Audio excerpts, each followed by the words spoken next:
403 में से 391 रुझान उत्तर प्रदेश के आ चुके हैं इस वक्त और साथ ही पंजाब के 116 रुझान जिसमें कांग्रेस 63 सीटों पर इस समय आगे चल रही है। आम आदमी पार्टी 26 पर, शिरोमणि अकाली दल 23 पर आगे चल रहा है। उत्तराखंड की 68 में से 52 सीटें बीजेपी को जा रही है, कांग्रेस को 10, बीएसपी के खाते में 1 सीट आ सकती है, अन्यों के खाते में 5 सीटें आती हुई दिख रही हैं। गोवा में कांग्रेस बीजेपी बराबर 7 सीटों पर 19 रुझान आए हैं, 5 पर अन्य इस वक्त आगे चल रहे हैं। मणिपुर की तस्वीर क्या है? मणिपुर में 23 रुझान आ चुके, 60 में से 9 सीटों पर कांग्रेस बीजेपी आगे चल रहे हैं, अन्य इस समय 5 सीटों पर आगे चल रहे हैं। ये मणिपुर की ताजा तस्वीर है। उत्तर प्रदेश में बीजेपी 280 पर आगे है, समाजवादी पार्टी गठबंधन 75 पर आगे है, बीएसपी 25 सीटों पर आगे है, अन्य 12 सीटों पर इस समय आगे चल रहे हैं। मतलब ये कि बीजेपी के दफ्तरों में होली मनाए जाने का पूरा इंतजाम आज ही हो चुका है।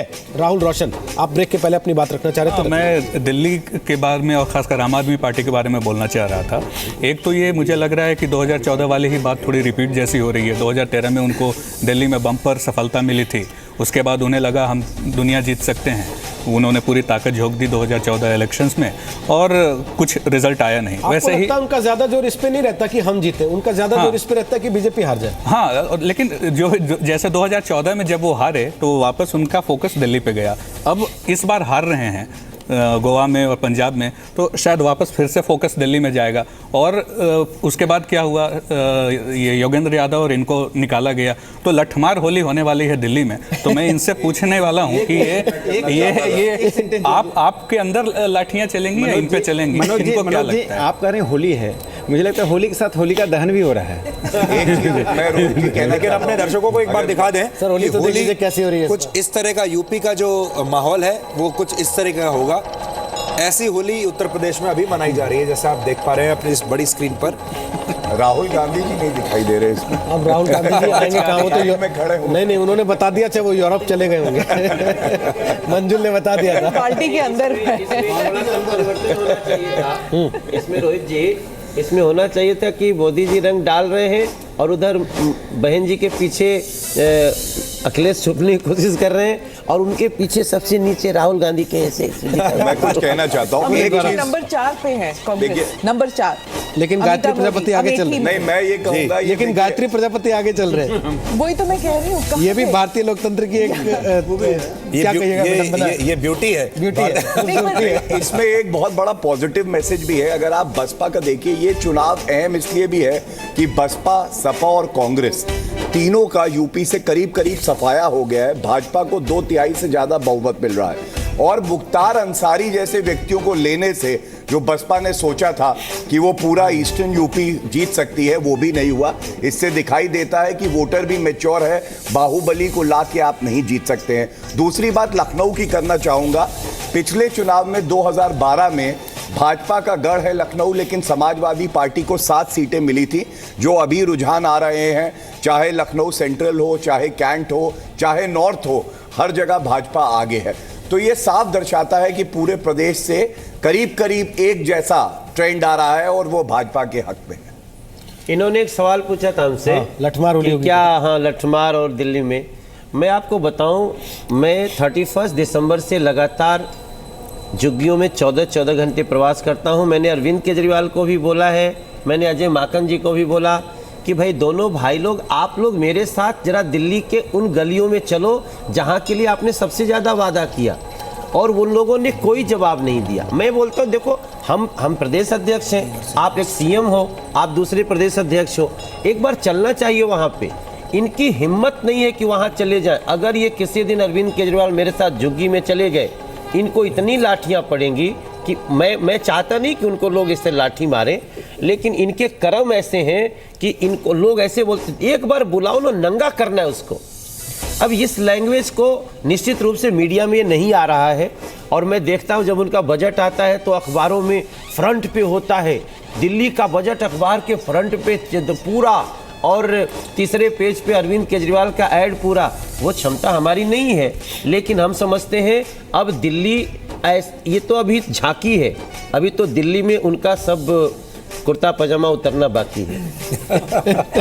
राकेश जी, देखिए, मैं एक बात कह दूं कि इस चुनाव में 2 बातें साबित कर दी हैं।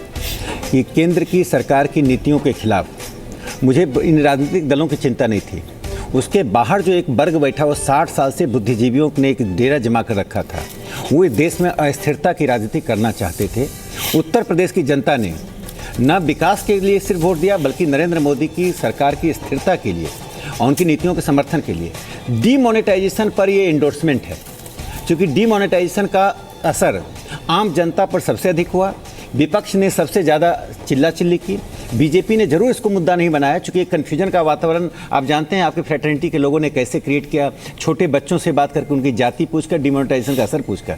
लेकिन आज जनता का इंडोर्समेंट इस बात का है कि ये प्रो पुअर और एंटी रिच मैं नहीं कहूँगा, लेकिन प्रो पुअर पॉलिसी जो सरकार की है उसको इंडोर्समेंट मिला है। इसलिए मैं इसको कहता हूँ केंद्र की नीतियों का समर्थन, और वहाँ मुख्यमंत्री का उम्मीदवार नहीं घोषित करके पार्टी ने बहुत ही बुद्धिमत्ता का परिचय दिया। लेकिन मुझे लगता है अब समय आ गया है कि हम ये पूछना शुरू करें कि उत्तर प्रदेश में मुख्यमंत्री कौन होगा। जी जी, एक बात बस ऐड करना चाहती हूँ।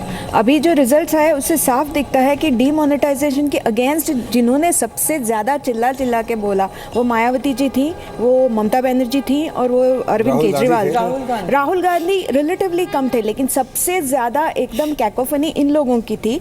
और जो दिख रहा है कि जिन्होंने डीमोनेटाइजेशन को इतना कड़ा विरोध किया, उनका जनता ने क्या हाल कर दिया। और वो रामजस कॉलेज वाला जो इंसिडेंट है, एंटी नेशनल और नेशनल, उसका फायदा हुआ या लाभ हुआ बीजेपी को? क्योंकि लग तो ऐसे रहा है से ज्यादा आपको नहीं लगता स्मिता के जेएनयू के बाद से ही ये चीजें क्लियर हो गई थी कि भाई जो लोग उनको सपोर्ट कर रहे हैं वो उनकी सोच को एक्सेप्ट करना है, या जो लोग उनका विरोध कर रहे हैं उनकी सोच को एक्सेप्ट करना है? मुझे तो ऐसे लग रहा है कि वो जो इंटायर जेएनयू और रामजस कॉलेज का जो इंसिडेंट है, फ्री स्पीच, असहिष्णुता, ये सब जो बातें हैं, उससे बीजेपी को ज्यादा फायदा हुआ है बनिस्बत के नुकसान। क्योंकि लोग ऐसे समझ रहे हैं, आई थिंक, कि ये जो है ये नेशनल पार्टी है और नेशनल इंटरेस्ट को लेके जा रही है। आप पंजाब की बात छोड़ दीजिए, बाकी जगहों में अगर गोवा को देखें, गोवा तो मीडिया तो उन्हें आपको दे रही थी, आप में क्या हुआ? और उत्तरांचल में भी it's going completely towards the BJP. तो ये जो इंटॉलरेंस वाली जो बात है, that has not clicked. Kailash Vijayvargiya BJP से हमारे साथ आ गए हैं और राजीव त्यागी कांग्रेस से हमारे साथ आ गए हैं। उन दोनों से भी हम बात कर सकते हैं। सुधीर जी, आप सवाल किससे पूछना चाहेंगे? पहले हम कैलाश जी के पास चलते हैं। कैलाश जी आपका स्वागत है, बहुत शुभ समाचार है आपके लिए। राजीव जी आपका भी स्वागत है। लेकिन कैलाश जी, आज जो नतीजे आ रहे हैं खासतौर पर उत्तर प्रदेश से, आपकी पार्टी की जो हायरार्की है, जो पार्टी की जो व्यवस्था है ऊपर से लेकर नीचे तक, उस पर इसका क्या असर पड़ने वाला है? और अब तो मैं आपसे ये भी पूछ सकता हूँ, ये सवाल जायज़ बनता है कि मुख्यमंत्री कौन बनेगा? देखिए, जहाँ तक हायरार्की का सवाल है तो मैं सुधीर जी, भारतीय जनता पार्टी का जो संगठनात्मक ढांचा आप जानते हैं कि हमारी तो पहचान ही ऑर्गेनाइजेशन के कारण है, और जो सामने चेहरे रहते हैं उससे बिहाइंड कर्टन एक बहुत बड़ी संख्या में नेता और कार्यकर्ता काम करते हैं। पर हमारा नेतृत्व के प्रति विश्वास रहता है, और मैं कह सकता हूँ कि मोदी जी का नेतृत्व और अमित शाह जी की रणनीति के कारण आज जो उत्तर प्रदेश के चुनाव या अन्य राज्यों में भारतीय जनता पार्टी को बढ़त मिल रही है, उसके पीछे कार्यकर्ताओं का समर्पण है और एक टीम वर्क और एक विचारधारा के आधार पर हम लोग चुनाव जीत रहे हैं। तो अब जहाँ तक मुख्यमंत्री का सवाल है, तो अब तो जानते हैं कि हमारे यहाँ प्रजातांत्रिक व्यवस्था है, पार्टी के अंदर भी विधायक दल नेता तय करेगा और पार्लियामेंट बोर्ड उस पर मोहर लगाएगा। तो इसलिए अभी तो नहीं, पर कोई बहुत अच्छा व्यक्ति ही बनेगा मुख्यमंत्री, जो उत्तर प्रदेश में एक नई इबारत विकास की भी लिखेगा और जातिवाद से ऊपर उठकर राजनीति का एक संदेश देगा। एक नया नारा आ गया है, वो भी मैं देख रहा हूँ सोशल मीडिया पे जो लोग चर्चा कर रहे हैं। मुझे लगता है एक कमेंट त्यागी जी से बनता है इस पे।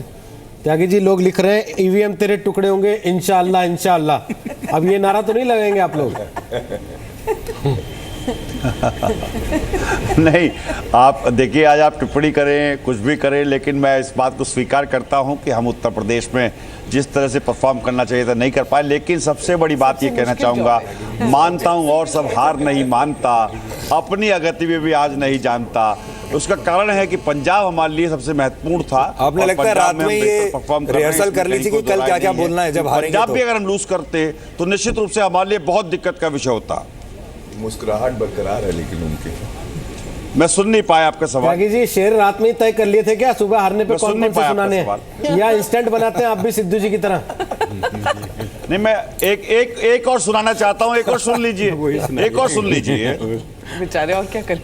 फर्क होता है किस्मत और लकीर में, अगर कुछ चाहो और ना मिले तो समझ लेना कि कुछ और अच्छा लिखा है तकदीर में। तो कुछ ना कुछ अच्छा लिखा होगा तकदीर में, कांग्रेस पार्टी की और मेरी तकदीर में, तो कुछ ना कुछ बेहतर मिलेगा, कोई दिक्कत नहीं। लेकिन भारतीय जनता पार्टी को बधाई और शुभकामनाएं, और मैं शुभकामनाएं देना चाहता हूं कैलाश विजयवर्गीय जी को। और निश्चित रूप से प्रजातंत्र की यही खूबी है कि जो जीतता है उसको और बेहतर काम करना चाहिए, जो हारता है उसको आत्मावलोकन करना चाहिए, आत्मचिंतन करना चाहिए। जी, तो इस आत्मचिंतन में आप लोग बैठेंगे कि राहुल गांधी भी बैठेंगे? नहीं, सभी बैठेंगे, पार्टी के हर एक वर्कर बैठेगा निश्चित रूप से।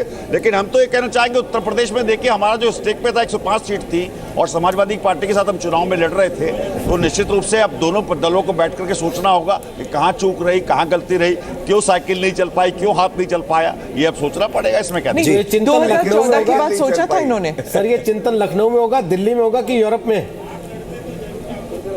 आपको एक यूरोप में चिंतन शिविर करना चाहिए। हर गली मोहल्ले में होगा। और निश्चित रूप से सबसे बड़ी बात यह, पंजाब जीतना हमारे लिए बहुत महत्वपूर्ण था, और पंजाब हम जीत रहे हैं, ये बहुत बड़ी सूदिंग हमारे लिए क्या नाम से ये खबर ठीक थी। बात है, सिल्वर कम से कम एक लाइनिंग अच्छी बात है, खबर भी बहुत बेहतर है कांग्रेस पार्टी के लिए, आप पंजाब जीतना। पूरे घमासान में कम से कम आप अपने लिए पॉजिटिव को आगे रख के चल रहे बहुत हैं, अच्छी और इसके लिए आप बधाई के पात्र हैं। शेफाली यहाँ आपसे कुछ सवाल पूछना चाह रही है, शायद शेफाली पूछ लीजिए सवाल, फिर कैलाश जी आपके पास भी आ रहे हैं। अभी हमेशा जो होता है, जब कहीं पे जीतती है कांग्रेस तो वो राहुल गांधी की जीत होती है, जहाँ पे हारती है कांग्रेस वो तो सामूहिक और उसके कई और रीजंस होते हैं। तो अभी क्या राहुल गांधी अगले साल जब कर्नाटक में चुनाव होंगे तब वो बोलेंगे कि अभी Obama ji made in Shimoga जूते पहनेंगे? Made in Shimoga. देखिए, पॉलिसीज जो है ना जीत हार से नहीं बदलती हैं। जैसे कांग्रेस का कैरेक्टर धर्मनिरपेक्ष था, कांग्रेस का कैरेक्टर है प्रगतिशील समाजवाद, कांग्रेस का कैरेक्टर है विकास। तो ये तीनों चीज को हम नहीं बदलना चाहेंगे, चाहे हम जीते या हारे।